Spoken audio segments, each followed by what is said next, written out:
Who doesn't love a good mystery? Seeking out clues, tracking down leads, but unfortunately, when it comes to mysteries in film photography, it's a lot of reading documents, scanning the internet, and sometimes a good use of Google Translate to actually read what you're seeing.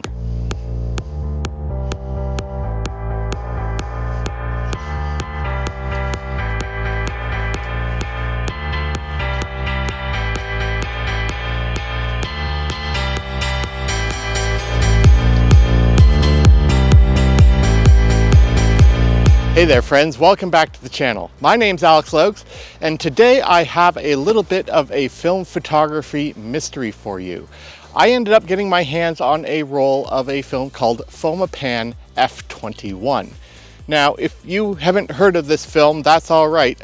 I didn't even know that Foma produced films other than the ones that we know today, and that they are just continuations of their original flexible film stock.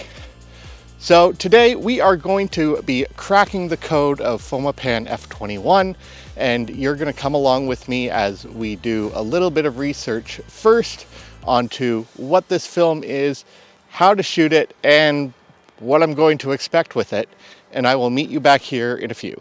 So what exactly are we shooting today? Well, it's a roll of Fomapan F21. Now what's interesting is that when I've searched Fomapan films, both the current modern ones and even historical ones, this doesn't actually come up on any lists, which is interesting because usually the internet is filled with these sort of information. People tend to glean print material and everything else, but I have never heard of F21. This actually came to me in a box of other film stocks that included Orwo Pan 100, which is just rebranded Fort Pan 100 in 120. So this is really cool because according to the blurb that was given to me, it was once a very popular film stock. And what's cool is that it's just a neat little peek into the past. According to the package, it's a 100 speed film, but it also has the DIN and GOST numbers as well. GOST being an alternative to the ASA scale that was used by Soviet cameras, which makes sense. The film was made in Czechoslovakia, and it was still under Soviet control until the 1990s. The film itself has an expiry of 1990. I can sort of make out the emulsion number and an MC, whatever that is, and it's made in Czechoslovakia, which again wasn't broken up into the Czech Republic and Slovakia until 1992. And it also has the original Photochemia name, which is what Foma used to be known as before it took on the branding of Foma. I like the package. It's nice, it's clean. Yeah. No, it looks really fun. I'm looking forward to shooting it. And one of the best parts is that as I'm researching and looking into this, you are following along. I have done nothing more than Google the name and have pulled up a few sites. So one of the first things that you can do when you are looking for clues on how to shoot and use the film is by actually looking at the box itself. Now, I haven't even opened this yet, so I don't know what's inside. And a lot of companies do put information like either on physical data sheets or on the box itself to indicate development times and stuff like that. So let's give this a crack open. And oh, we are lucky, we got a data sheet. Oh man, look at that. That is some really nice packaging. So we're gonna just tuck this back into the box for now because we'll save that for when I actually go out and shoot it. And let's take a look at here. Do we actually have any sort of information? Oh, we actually do. It's not much. It's all in what looks like a check. But it shows that it was one of 3 films originally produced by Fomapan. So there's F21, ASA 100. They also had F17, which is ASA 40, and F27. So it looked like these were related to the DIN number, or CSN, that degree notation. And yeah, 40, 100, and 400. So that's actually really cool. Here. Okay, we have, interesting. We have some developers here, Fomapan N and Fomal. So 5 to 8 minutes, 20 degrees. And then 6 to 8 minutes in whatever this Fomal is. So unfortunately, this data sheet is a little bit useless unless we can figure out what Fomapan N is. I'm going to think that that's a D76 variant, but we can do a little bit more looking in a bit. So the data sheet is actually a really good place to start.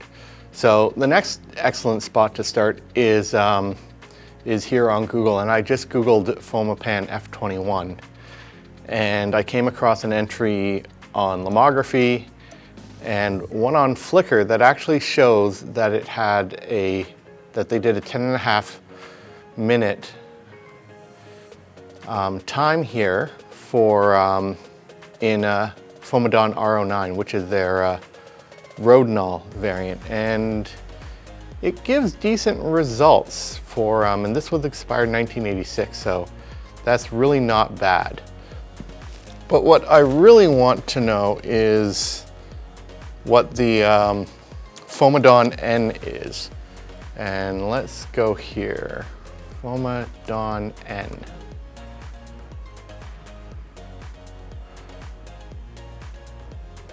Okay, developers, here we go.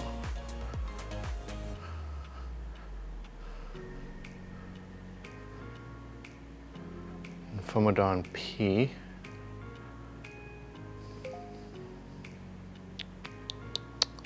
Fomapan Universal.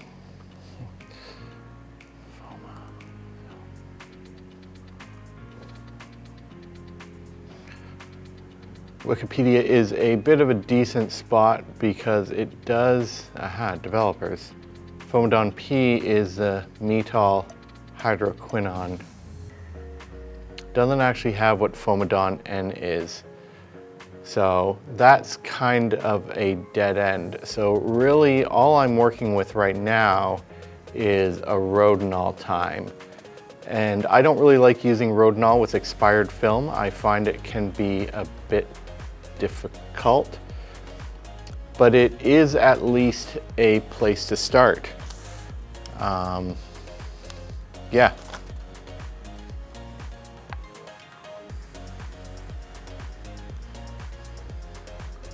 No, definitely.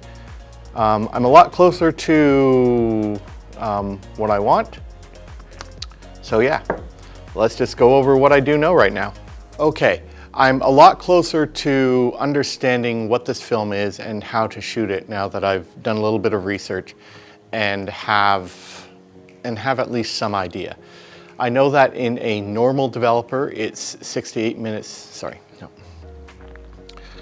So I shoot a lot of expired films, and I've come to a few conclusions on the best way to shoot films depending on where they came from, how they were stored, the speed, the age, who made it, and where they made it. So based on a lot of this information, I know that this film was probably made in the post-Soviet era, but it was made in an Eastern Bloc country, and it is 120. So I'm going to expect a fair amount of molting and transfer. And that is, there's going to be imprints from the backing paper onto the actual emulsion. And you know what? You really can't avoid that because, again, it's just how they were made and the quality control. I know that it is a 100 speed film, which means that it probably hasn't lost as much sensitivity as, say, the 400 speed version of this, the F27. So I'm going to give it a bit of overexposure, so I'm going to be shooting it at ASA 80. And that will just really help sort of negate any sort of effects. The nice thing is that this came from a trusted source, so I know the quality of film that I get from them, and I know that 99% of the time the film has been tested by the folks who run this particular shop. So I generally can trust that it is going to work and that they've probably batch tested and wouldn't send out something that they themselves haven't tested and trusted.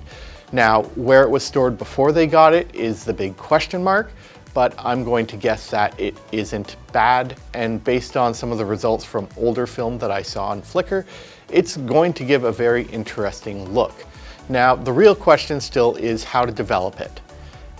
But you know what? First, let's get over and do the fun part, and we're gonna head back down into the valley and actually go out and shoot it. Okay, so now the boring part is out of the way with, well, I actually found it quite interesting trying to figure everything out, but here we are, we're actually going to get this roll of film shot, and I have it loaded into my Mamiya M645 with the 80mm f2.8 lens, and my Gossen Luna 6 spot meter with the spot meter attachment. We're here in McCraney Valley, and let's just walk and take a leisurely shoot through the valley and see what we can come up with at the end. All right, talk to you soon.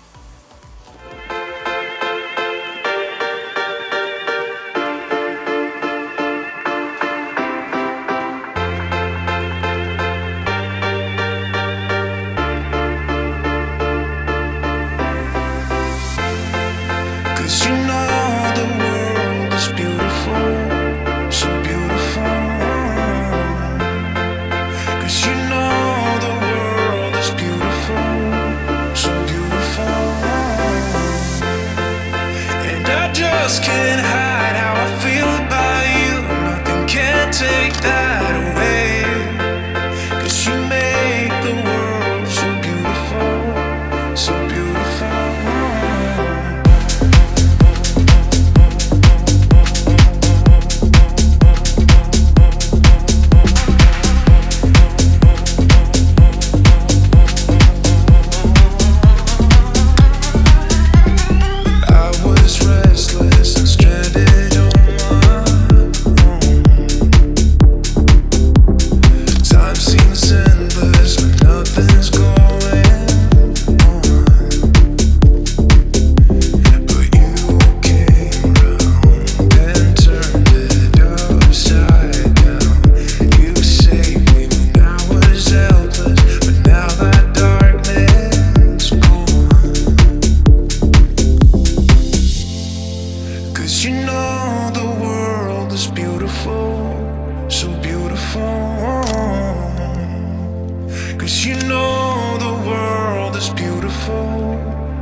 And I just can't hide how I feel about you. Nothing can take that away. 'Cause you make the world so beautiful, so beautiful.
Okay, so that covers the actual shooting of the roll.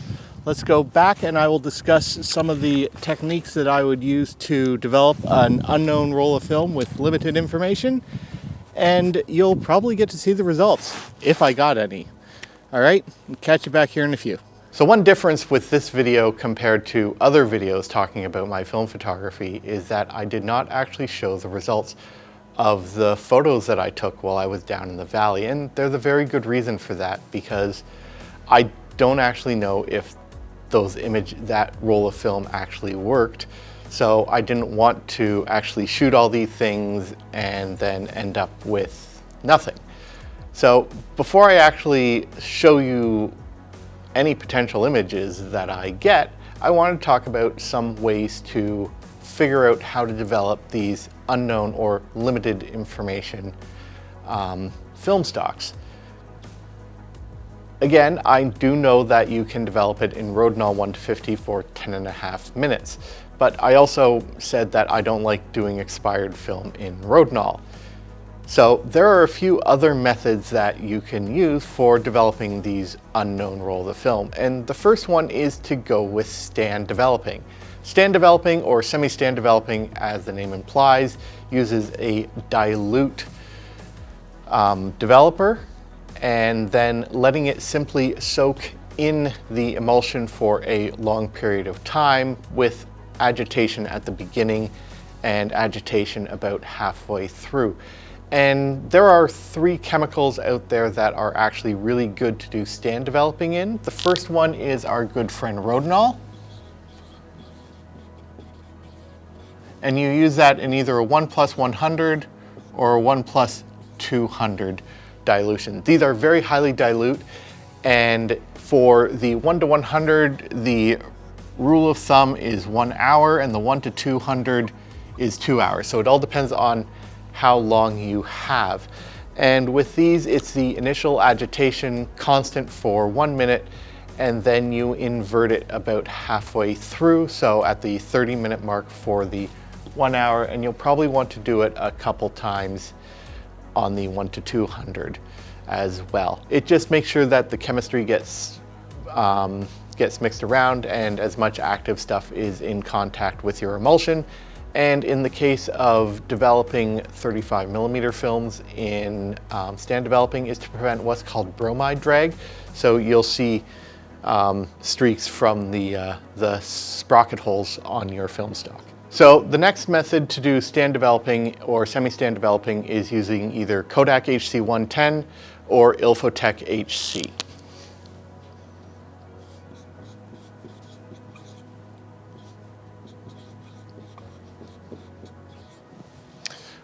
And plus any of the other variants. And you're using a 1:150 dilution. Now, the trouble with developers like this, you need at least 5 milliliters of the concentrate for it to work properly. And so you can always adjust your final volume to get that minimum quantity. The nice thing is, if you're mixing up 500 or 600 milliliters of chemistry, you're going to hit that mark with a comfortable margin. And you let this sit for 45 minutes with an initial agitation of a minute with a constant agitation, and then again you give it a couple gentle inversions at the halfway mark. I'm not a fan of this one. I find that it makes it seem a little more gritty, a little more grimy. So in the case of this particular film, I don't think the dilution J or the 1:150 dilution is going to work. I fear that it's going to only enhance the negative impacts of the backing paper and that transfer. So I'm definitely not going to go with this route. Now, the third and final way of doing stand developing is the new kid on the block, and that is our good friend James Lane and Jay DeFeer's 510 Pyro. Yes, you can do stand developing with 510 pyro, and the usual dilution for that is 1 to 500 and a 1 hour stand. It's very, very dilute, and again, you do the same method here as you would with Rodinal and HC110. Initial constant agitation for 1 minute, and then a couple gentle inversions at the halfway mark. With all stand developing, you then use simply water as your stop bath, fix and wash normally afterwards. The second method to doing unknown films and developing them is using a standard set of times, and for the most part, 80 to 90% of these films, that magic number is 6 minutes.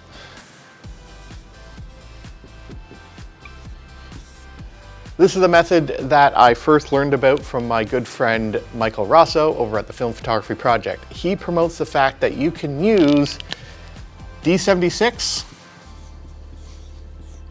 at the stock dilution for 6 minutes, and it will develop 80 to 90% of any of the films. Another good friend of mine, Mike Ekman, he suggests HC110 at dilution B, or 1 to 31 if you're using Ilfotec HC, L110, or any of the other HC110 clones out there. Again, same thing. Now, I have not used the D76 6-minute one, but I have used this one before when I found an old roll of Agfa film, and I did it in dilution B for 6 minutes, and I actually got some really good results out of them, and Mike Ekman swears by it as well. So since it comes from two trusted sources, this is always an option for me, and that is spurred on by the fact that the datasheet has the low time for Fomapan N as being 6 minutes. So that might actually be a really good way to go, either using D76 or HC110. So the third and final method, and this is the one that I use a lot, is called the educated guess. And the educated guess is one that you need to have an insane amount of notes on. And that is my theory that if you can match a film's D76 stock time with another film that's within plus or minus a stop of the film you're shooting's box speed, you can use any other developing time on that film's data chart. So for example, if you have a film that has a D76 time stock of 6.5 minutes, and it's an ASA 125 film, you can then, for an ASA 100 film, look up, say, the Rodinal, HC110, Studional, and FX39 times, and just use that to develop the film. Again, it's not foolproof, but I've never had a problem, and I've only had to make minor adjustments. So if I was doing like a 200 speed or a 100 speed film and it was a 125 film, it seems to have worked. And in some cases, you can even bump up a couple more stops to like even ASA 400. It doesn't really matter, but you do need to make sure that you have taken copious amounts of notes and have noted down every film you've written, how you've developed it, to the last details, and in a place where you can actually search it out. I use an Excel spreadsheet, which means that I can filter out the different columns, and it just makes my life a lot easier and opens up a lot more. Now with F21, I am starting from scratch. I got the Rodinal time, and you know what? I might actually take a dive and look for any other films that I've shot that use the Rodinal 1 to 50, 10.5 minutes, and see what I come up with. But speaking of what did I come up with, that's coming up next. So if you're seeing this, you're probably thinking, oh no, he got nothing on his roll. But I'm actually happy to say that I ended up getting a good chunk of usable photos, 12 out of the 15, which isn't bad. I ended up using Kodak D76 stock for 9 minutes. I discovered that I had only ever shot a couple of rolls of film with that Rodinal time that I had found on Flickr. The wrote in all 1 to 50 for 10.5 minutes. So the times that I ended up using were for Fomapan F21, and it worked. I'm actually really happy with the results, which you are going to see right now.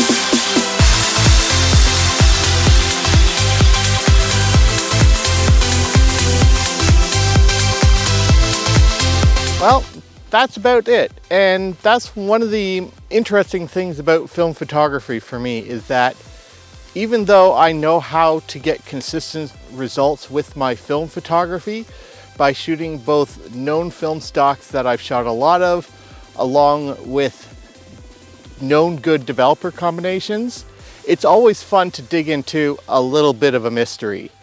And I hope that I've at least equipped you so that when you get your hands on an unknown roll of film that has almost no information available, that even with a few clues and a few techniques in your toolkit, you can actually get out there and shoot the roll and see if you get a little bit of results. I wrote a whole article on this and the techniques that I use for Studio C41. You can find a link to that in the description below. And let me know in the comments, what is the most mysterious unknown film that you've ever shot, and how did you get it developed? And did you get any images? If you're new here, consider hitting subscribe, hitting that bell notification icon to let you know when I post new comments. And you know what? If you just like what you saw, give me a thumbs up. Every little bit helps. As always, shoot what you love, with what you love, on what you love. Don't give in to that.